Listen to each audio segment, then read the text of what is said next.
Yeah, it's that moment where you wake up to the fact that the thing that you thought was helping you is actually kind of pulling you under.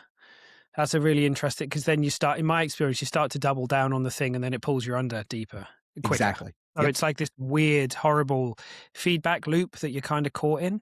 Mhm.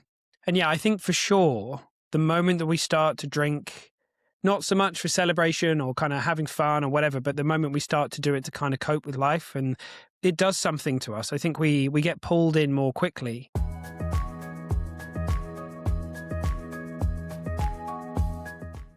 So today we're talking about the moment that we kind of realize we had a problem, and it occurs to me that we might instantly be like, well, is there really a moment? I think for some people there probably is, or is it a collection of moments? Is it something that kind of unwinds? And yeah, I think this is a really important one to talk about, because I don't know, my feeling, having spoken to a lot of people about this, is by the time that we're ready to admit to ourselves that we have a wonky relationship with alcohol, or that I think I'm addicted, or whatever language we happen to use or not, it's usually been something that's been happening over a while, because Yeah. there's an element of denial, or I don't want to admit to this. Like if I speak it out loud, sometimes the shame, like there's a lot of stuff, there's a lot of stigma around this stuff.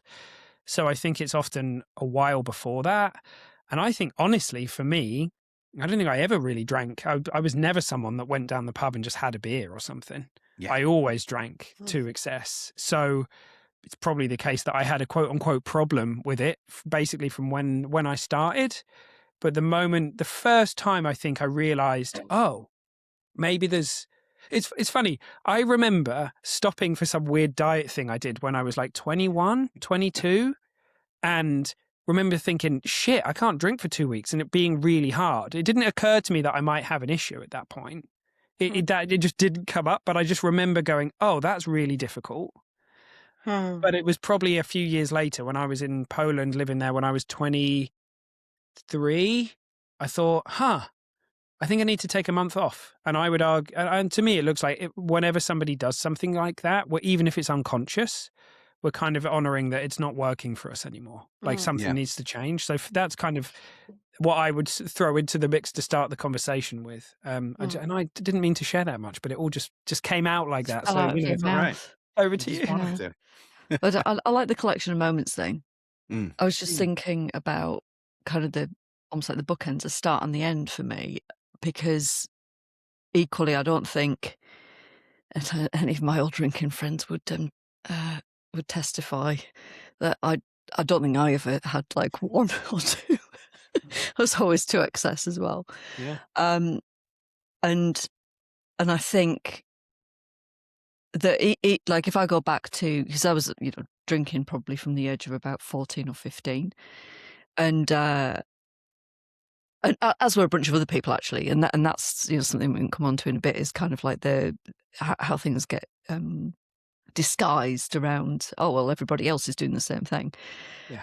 If I cast not even my mind back, but my feeling body back to that time, there's a bunch of stuff kind of going on for me as an adolescent, that a bunch of stuff that wasn't particularly pleasant, and drinking in that way was I'm certain that there was a huge element of relief and escape because of the anaesthetic effect of it. And even amidst all of that, I'm certain that I would have been getting some kind of internal signals around.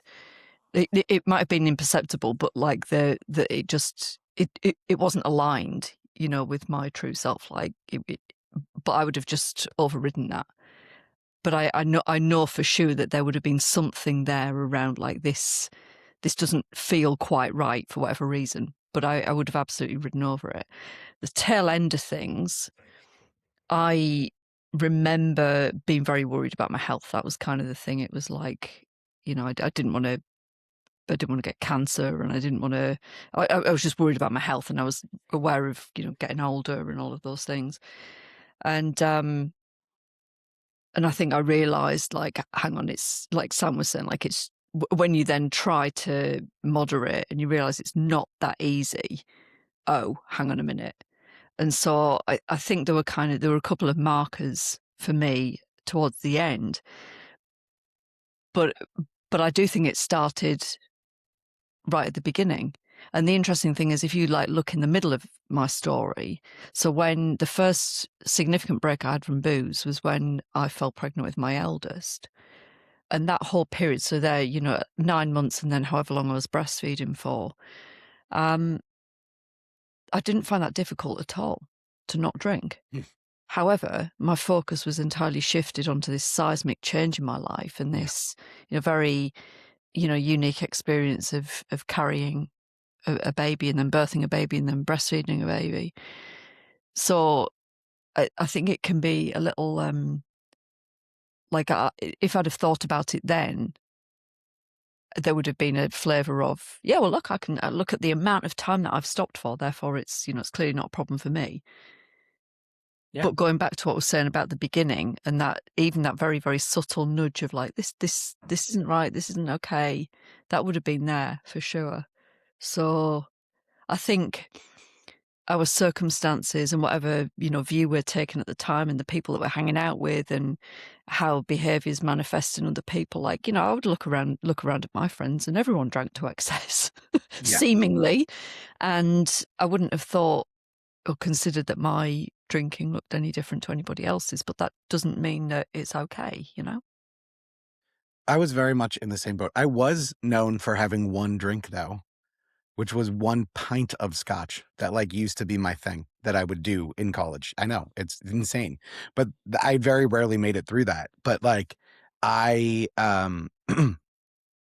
same thing, drank, kind of knew that it wasn't okay. Like I recognized the impact it was having on my life. I recognized the headaches. This was in college. And then, leaving college again, like it had this sort of outsized impact.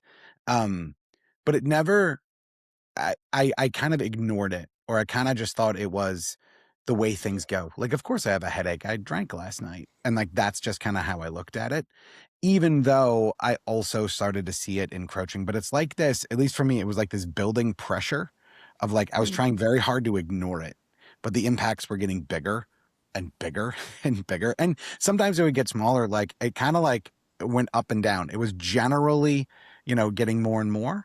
And so it wasn't until actually like right when I was going through my divorce and then my drinking skyrocketed. That's when I'm like, yeah, like this is not good, right? But it just felt like too big of a problem to deal with at the time. And so I kind of knew I had a problem, but I kept doing it because I felt completely hopeless about fixing it. And that was probably 4 or 5 years of like, should I or shouldn't I? And it was honestly one of the worst parts of the process for me, because I was actively doing this thing that I actively didn't want to do. And I wasn't trying to change it. I wasn't trying to shift it. It just felt too big. And that was awful, right? Like, so I started to have that realization shortly after getting a divorce. And then I lived with it for years before I even tried doing something about it. And interestingly enough, I think about this a lot when I tell my drinking story. I can look back and see where my drinking became problematic, like where it shifted. And I have a very specific date and a very specific situation. I got dumped by my girlfriend, and my best friend put his hand on my shoulder and said, "Don't worry, Scotty, we're going to get drunk every day from now until graduation." And he was right. We did. But it was that is the very first time I remember thinking like, oh, I'm going to drink because I don't feel good. And that's where the turn started. But that moment, and then the moment I realized and like accepted, like, oh, I need to do something about this. There's, I don't know, 12, 15 years in between those two moments. Yeah. Yeah, it's that moment where you wake up to the fact that the thing that you thought was helping you is actually kind of pulling you under. That's a really interesting, because then in my experience, you start to double down on the thing and then it pulls you under deeper, quicker. Exactly. So Yep. it's like this weird, horrible feedback loop that you're kind of caught in. Mm-hmm.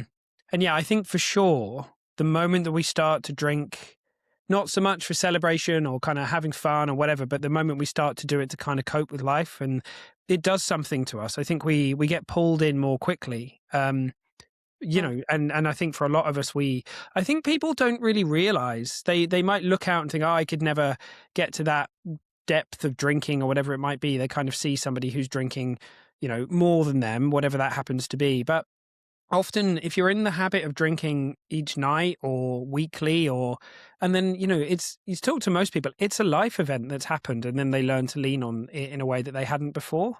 It Yep. is like just one of those curveballs. It's the breakup of our relationship, or losing someone that we love, or losing a job, or whatever it might be. It's not like anyone plans for that to happen, so it Hmm. tends to be like quite a kind of a, and of course not always the case. People, it can be a very slippery slope for some people. They can end up very quickly caught up in quite intense drinking in terms of the amount. But for people, it's kind of gradual, and then something happens, and there's kind of like there's a moment in time, like you described, Scott. And yeah, it was the same for me. I can remember living on my own, being in Poland. I started to kind of I got a job I really liked, but I started having a lot of people kind of relying on me emotionally, and I started kind of getting home and just having a few drinks each night. And at first, it kind of felt like I've tried to describe this before, and I've found it hard to talk about. Well, not hard as in that I don't want to share it, but it's hard to describe what I would try to paint. But I'll try again. It's like at the beginning, in a strange way, I kind of liked that I was leaning on something. It felt a bit like rock and roll. I was like, yeah, I can just like go home and, Yes. it's alcohol. And so I kind of, and it was kind of like a badge of honor and this cool thing. And that lasted for however long it lasted. And then it got kind of sinister quick. It was sort of, so this best friend thing of like, yeah, this is cool. I can do this. I'm the drinker. Like, and then it kind of turned very quickly for me. And I know we were saying that, when we kind of say, yes, I think I've got an issue, often realistically, we've been kind of ignoring it for a while, or all these different things have been playing out. And we do it with other people as well. We kind of project onto other people. We're like, oh, well, that person clearly doesn't drink a lot. They're in control. They drink their 4 pints and then they go home. But we don't see what they're up to on the way home. We don't see that they're cracking open a bottle of scotch, or we don't see, Hmm. and people don't want to speak it out loud, because in the way the way it seems to me is, if the moment you speak it out loud, it's like it becomes real. So it Yeah. takes people a while before they're able to do that. And then often people are able to do that with one or two, like a trusted person, or like in a group like we've put together, but they find it difficult to kind of talk to their loved ones and their family about it because of all this stupid stigma and we have. But addiction's Yeah. such a common, it's something that's kind of much more common than people realize, I think. Maybe, to whatever degree that people are kind of really caught up in something, and it might not be alcohol, it might be something else. It might be people in their relationship to food or cigarettes or Yeah. drugs or shopping, or there's an infinite amount of things that we can get caught up in. Um but yeah, that seems like an important thing to kind of underline, Scott, like you said, is that you get to this point where you wake up to the fact that you're like, oh shit, I think I've maybe got an issue here. And then in that moment, you get stressed out about it. And so you do the thing you're used to doing, Yeah. which is the drinking or whatever. And then Yeah. the cycle starts feeding on itself. And then in my experience, it ramps up a lot more quickly. I don't Yeah. think that's going to be everybody's experience, but it was definitely mine. Um, and that can get quite scary quite quickly, I think. And there were glimpses of it for me before that point too. Like you mentioned the badge of honor thing. Like I graduated college and went to New York City and had this like sort of like high pressure ish Fifth Avenue consulting job. And that's what we did. That's what we would do is we would go out and we would drink, and we would drink to excess. And then I would go home and keep drinking. And like one time I realized that not everyone Yeah. was doing that. Yeah. Like I thought everyone was, and I was like, "Oh." But that was a moment where like these little inklings kind of pop up, which is what I think kind of makes this a funny topic, because the idea of like the moment I realized I had a problem between the moment I admitted, for me there were years in between those two. And I had this little glimmer and then it would go away. And these little times where it's like, "Hey buddy, like maybe this Mm. isn't great." But it's Yeah. so easy to end up leaning on that thing and then going, "Oh shit." Yeah. Yeah. I think for such a long time, like talking about those collection of moments, like just as you were both talking, I was thinking of like, oh, and there was that one and that one and that one, but it was all disguised in, uh, like you say, Scott, like, oh well, here I am doing this job. Like for me, I was flying around the world, and I was taking people out to dinner, and it's whenever I talk like this, I also got, and I wasn't an escort, by the way, I'm taking like these guys out for dinner.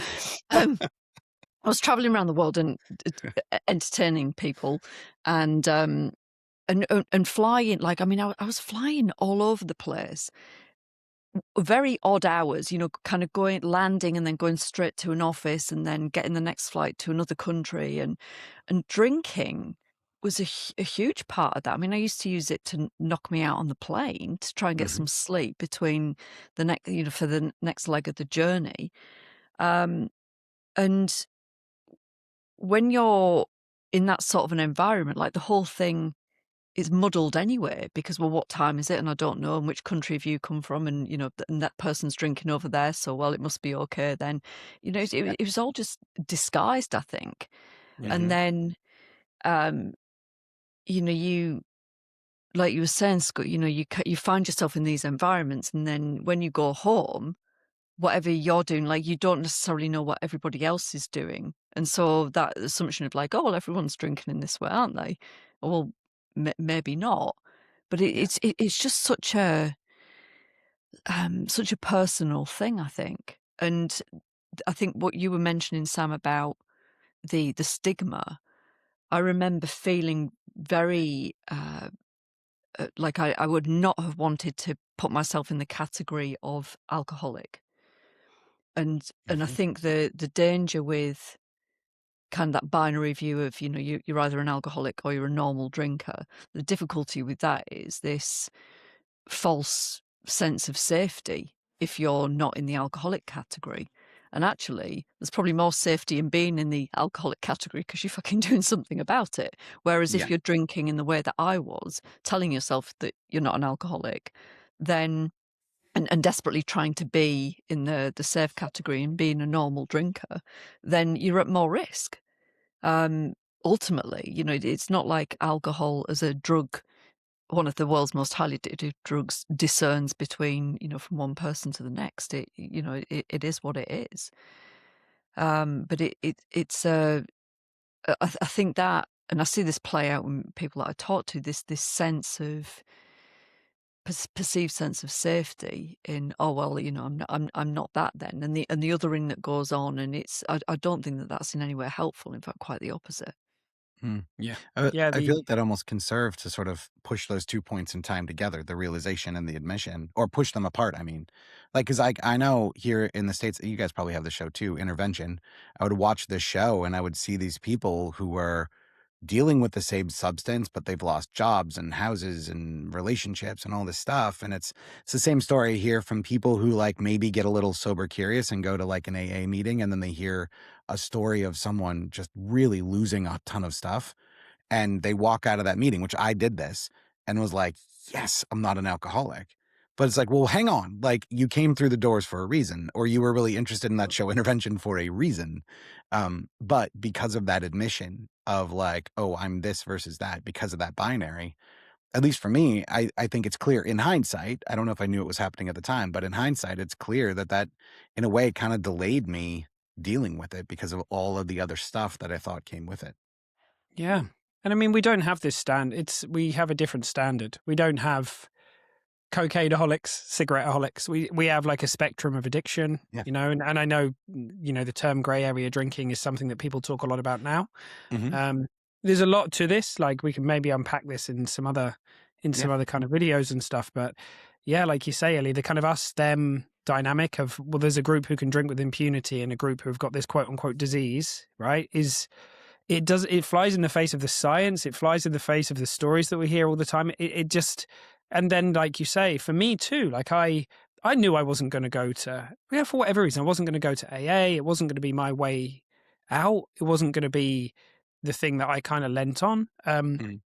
And, luckily for me, it was when I stopped shortly afterwards, there was an explosion of quit lit and things silently happening on blogs and behind the scenes online at the time that were kind of bringing a new way of relating to this and challenging this. And now there's like hundreds of podcasts, books upon books, but which is fantastic. And there's a huge amount of people that have been helped by the kind of more old school methods of stopping as well. So I honor all of them, but I think we do want to have an evolving, growing conversation about this stuff because, like you say, Ellie, there's a lot of people who kind of feel that they can't say something, they can't share, we can't talk about it. And in my experience, having been through it all, I just don't give a fuck anymore. I'll just talk about anything with anybody at this point. I'll just kind of like share it all, warts and all.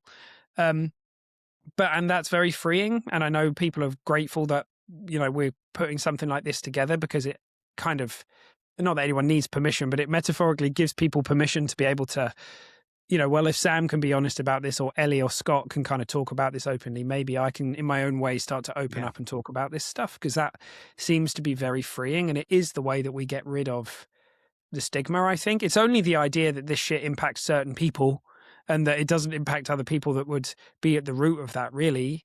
But it's not like, I think we all know someone that's being impacted by addiction one way or another, whatever the substance is or whatever the behavior is.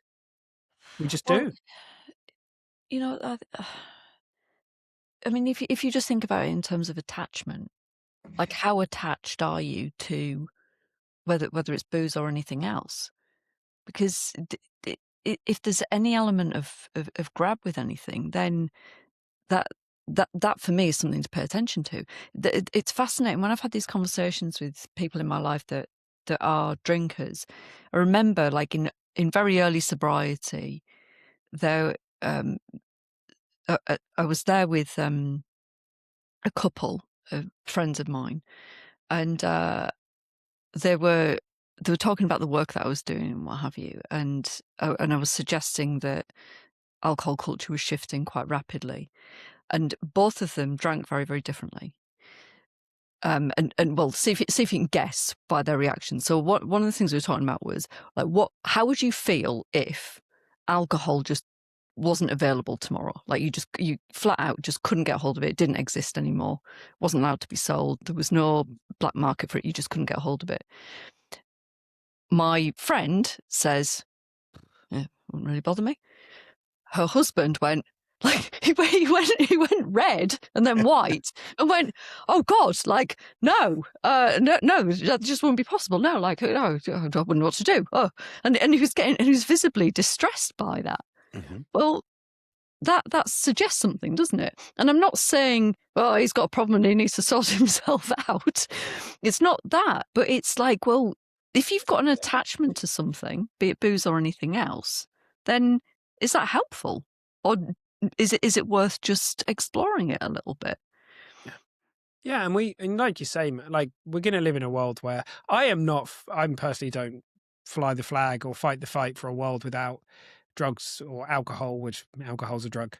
Drugs, like I'm not, or psychoactive substances. That's not my fight. And I think we're complicated creatures. We contain multitudes, and if anybody knows about any of the work that I get up to in the world, I'm certainly not like oh my God, all substances are bad, or not even sure that way of relating it is, as I say, it's not my view.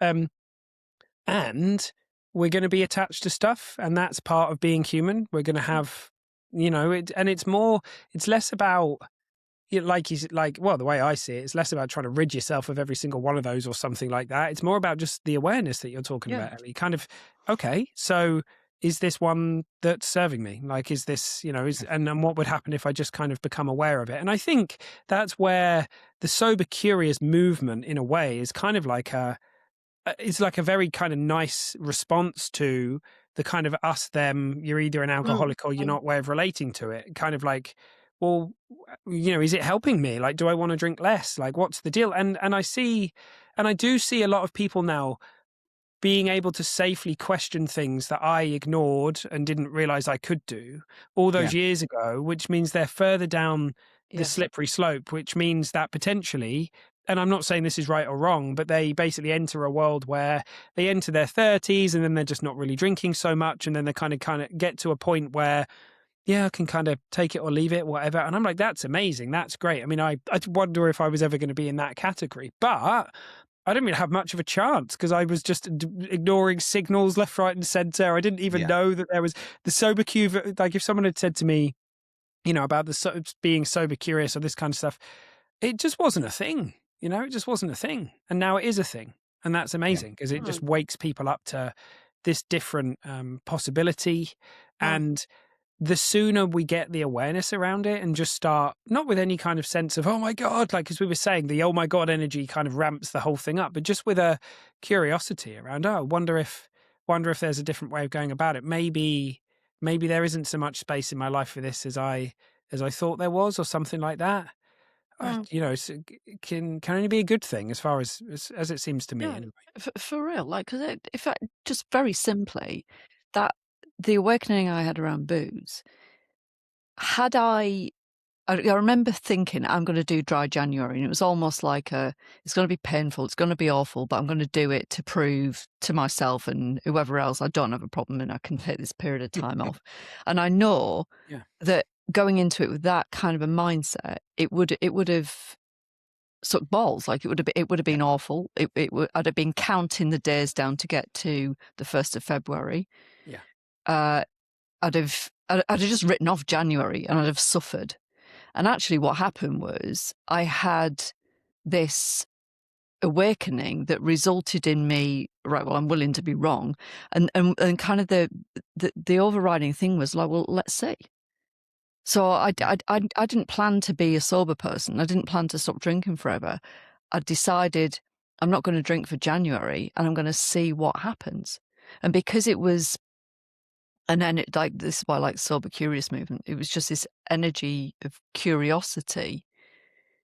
I was like I wasn't bringing in expectation of it being any particular way. I was just completely open. Yeah. And then I was fucking fascinated because I'm like, who fucking knew? This is better. That's better. I feel Yeah. better. I look better. I'm enjoying connection in a different way. I'm experiencing joy. Like, all of this stuff unfolded. Now, that I don't think that would have been available to me had I gone in with the deprivation mindset and I have to take a month off. Yeah, maybe the question, it strikes me that the question, like, do I have a problem, for example, or like, am I an alcoholic? Those kinds of things that people might Google late at night when no one's Yeah. looking or whatever. They're maybe, they're not. I was going to say, are they actually the most generative? Are they the most helpful questions? I was going to say, are they actually the wrong question? I don't know if they're wrong, but are they the most helpful? Because for me, it's like, even I didn't even want to, like you've often said, Ellie, I didn't even want to entertain the idea that I might have a problem or something like that, because then the solution to that would be, fuck, I've got to stop. But actually, a Yeah. different question around, is alcohol serving me? Like, is there a way that I could kind of engage with life and enjoy myself and not be drinking as much? Is there space in my life for the amount of this I'm smoking or that I'm taking? Or like, the different kind of a lighter question that's kind of rooted in curiosity. And I'm all for that. I'm all for that, because I think the thing that people worry about is, oh, you got to just sort it out. Like, if you've got a drinking issue, you need to apply the pressure and do it now, Yeah. because otherwise you're Yeah. screwed. But we don't do well under that in the pressure cooker. Actually, the lighter, more, let's take a step back and reflect and look at this. And if the message is getting out now, for sure, people are realizing, like, oh, like, all sorts of people are doing dry Januaries, all sorts of people are, and yes, we can use that as a way of proving ourselves that we're not a alcoholic, quote unquote, like you said, Ellie. But hopefully, there's a lot of people as well who are starting to see, oh, I feel really good when I don't go to bed after drinking, even if it's one or two bit, whatever it is each night. I actually Yeah. sleep better, I feel better, all that kind of stuff. And organically and naturally, the truth will kind of get out. And and ultimately, it's not like we're spinning we're not like selling people something that's not true. Like, No. life is really, really beautiful. The less you drink, you're gonna experience a lot of benefits from that. And if you stop drinking, it's a wonderful life, like we've all found out. This So yeah, space, this sober curious, like, I have to completely agree. Like, because we get, I'm known, like, by my friends and people I know for, like, what I do. And so you guys probably have this too, where people come up to you and they talk to you about it. There's a marked difference I've noticed over this time that I've been doing it, where, like, before it was much more like hushed tones, like, I think I have a problem, right? It was like those sort of conversations, which I always welcome. I always welcome.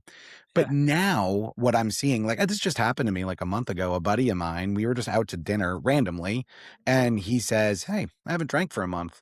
I was like, "Oh, really? yeah, Like, what's going on?" And he's like, I was feeling kind of anxious, and I just wanted to see if I felt better. And it was great because there was zero like heaviness Mm. to it.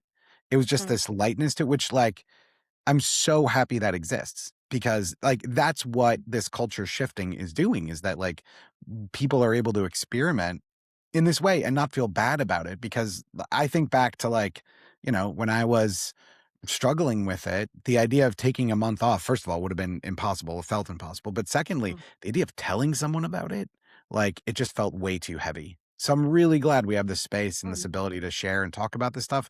Like, oh man, I don't know. Like the older I get, the less I can tolerate dairy. I don't have a problem admitting that to anybody. Like I can't wait until that's the case with booze. Cheese hater. What's wrong with I am you? not a cheese hater. I'm a cheese lover. It's actually a problem, but whatever. That's a different podcast, maybe. Cheeseaholic. Yeah. It's yeah, I mean it just seems that there's like some stuff that's really opening up for people that really takes the pressure out. And those conversations are changing, which is nice. And I don't know if this is a cool place to leave it, but my feeling is like, to anyone watching this video, if you've got this far through and you're curious and you've been thinking like in terms of, do I have an issue or a problem? Well, maybe, you know, it's cool that you've watched this video and it's cool that you're kind of questioning or looking in a different direction. It doesn't mean that you have to get into all sorts of scary stories in your head. It's an opportunity to just kind of, like Ellie was saying, open up to the possibility that, wonder if I could be curious about my drinking. I wonder if there's something for me to see. And I think if anybody is watching this video, like it probably is a signal that there's something going on somewhere to have recognized it, to be watching something like this or a different podcast or whatever. If you find yourself exploring that, good on you. Like it's safe to do that. And it's the start of something beautiful in my experience, whatever comes from that, whether you end up in a world where you don't drink or whether you end up in a world where you drink less or however it goes for you. You know, having the courage and the bravery to even just to join this conversation, I think is a great thing. So I agree. Here. Here. There we go. Right. Awesome. All right, team. Anything to add? I really need a wee, so I need to. Just before you go, but what is your favourite cheese, Sam? Oh, that is important. Cheese. I like cheese. I know you like cheese, but what kind of cheese? If you could only eat one type of cheese for the rest of your life. If all the cheese in the world disappeared tonight and you couldn't get any, Sam. I'm done. How attached are you to cheese? Very. I mean, I've literally got some in my pocket right now. Like I can't get by. I need it touching me at all times. Otherwise I feel. Is this some kind of weird kink? Yeah, it's a cheese kink. Gosh, that's a an big episode question. title right there. Holy cheese shit. kink. I don't know if I can even do that. I just loved it. What did you say? You've got an episode title. Oh. No, I said that's the episode title right there. Cheese kink. I think people might expect something different. Can I think about it and get back to you, please? Because yes, I that just loved all of it. Maybe you could tell everyone in the Facebook group. Come and join us in the Facebook group if you want to know what Sam's favourite cheese is. Yeah, I'll ponder and I'll get back to you. Yeah. I just need to let it mature, and then I'll Oh fuck! Right. Well, on Quick. that note, let's go. bye. Bye.